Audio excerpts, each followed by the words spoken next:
We know our body. Well, I've been living with it for 44 years. I know something isn't working. My head and my body don't agree, and my body is in charge. Hello, my name is Julie Zatihi. I'm an author, singer, composer, mother, woman. A few years ago, I was diagnosed with Hashimoto's thyroiditis. It's quite common. A lot of women have it. It's basically when your thyroid works completely in slow motion, making you a bit sluggish.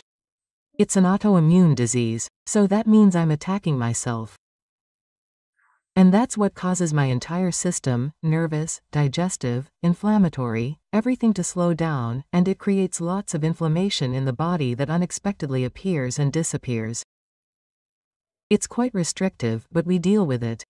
It's been a pretty long journey to get to this diagnosis. It's true that even when treated, rage remains a real handicap.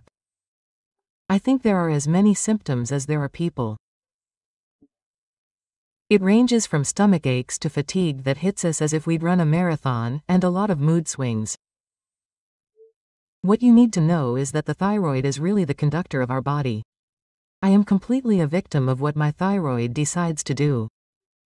Very complicated to lose weight, always cold, joint pain. Initially, we start by treating the first symptoms, which are, well, my back hurts, I have pain there, I have pain there. So first, they started by telling me that it was age, that maybe I was in premenopause, that maybe I was in a midlife crisis.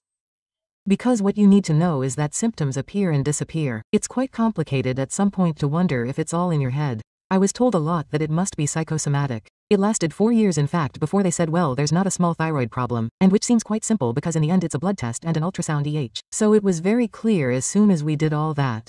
When I learned about Hashimoto's, well I was quite relieved because in fact it ticked all my boxes. I said to myself wow okay already I'm not depressed. Because there's also this, what you need to know is that when, on a recurring basis, you're tired, when you have pain, but it's not visible, those around you start to say to themselves, well, this is depression, this is burnout. And having this diagnosis made, it relieved both my mental and even my physical. All of a sudden, I said to myself, okay, I'm not fighting against something that doesn't exist, so we're just going to have to agree to find our rhythm. So it will be a lifelong hormonal treatment.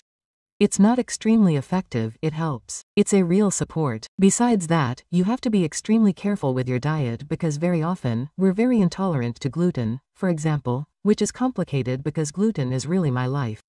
Our system is so slowed down that gluten is poison for people like me.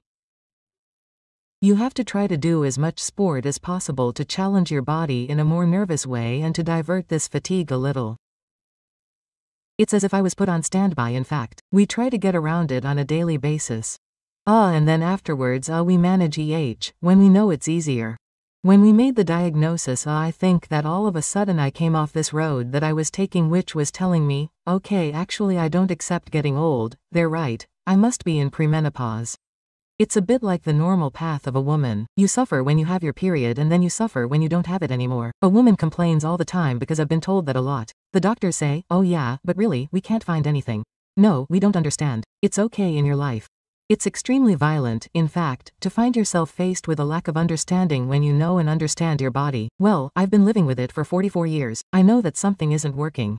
My head and my body don't agree and it's my body that's in charge, that will suddenly send me pains that appear and disappear as if I had run a marathon or climbed a mountain.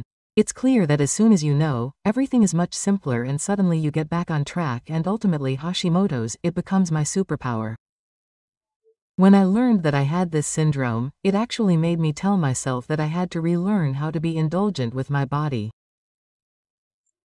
I was very angry with myself for having let myself down so many times and made myself feel useless. And it's true that music helps a lot with that, to overcome a form of incomprehension and loneliness. And the album that will be released soon, called La Kemen, talks about all this introspection also linked to what affects us closely or remotely and ultimately the small trials that make us learn to know ourselves better. It's true that my adventure on Dancing with the Stars also helps me enormously because there, I have no other choice but to learn to listen to my body and to love it. I have the impression that I'm giving it a gift by doing that and that I'm connecting my head and my body. Many people suffer from this syndrome and don't necessarily know it. I think that sometimes we let ourselves get carried away on a medical path that doesn't necessarily immediately find the answer to what we can feel or experience, and that is precisely quite invisible.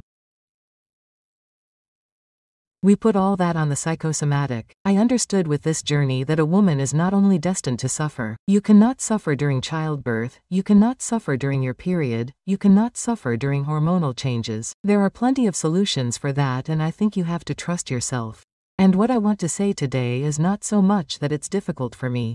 Sometimes we all have our worries. It's more to say, we may not be doctors, but we know ourselves. And if we feel that there is something that at a certain point is not quite part of us, we have to go explore. We have to find a solution despite the fact that sometimes we can be told no, it's all in your head. In addition, we often have a little tendency to say that to women, but it's not just the head, there's also the thyroid. There were a few times when I had to make choices. The fact of feeling so much pain, of being so unhappy with my body, of having the impression that I was eating myself from the inside.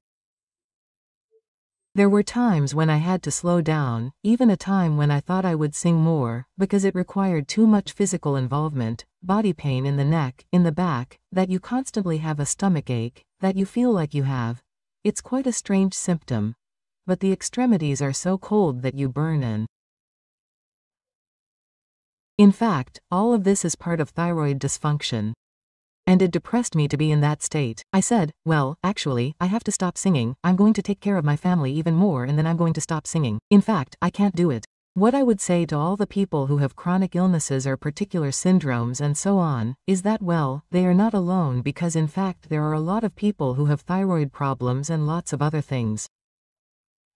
Each person has a way of being able to understand and live with their illness, and that in fact we must obviously adapt to it, we must also try to tame it.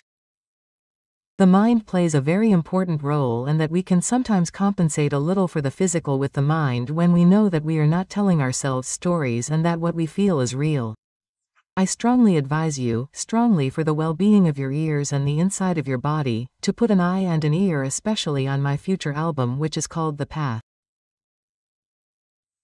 An album that I wanted like an outstretched hand, a little life story which I think is quite similar to many women and people. Yeah.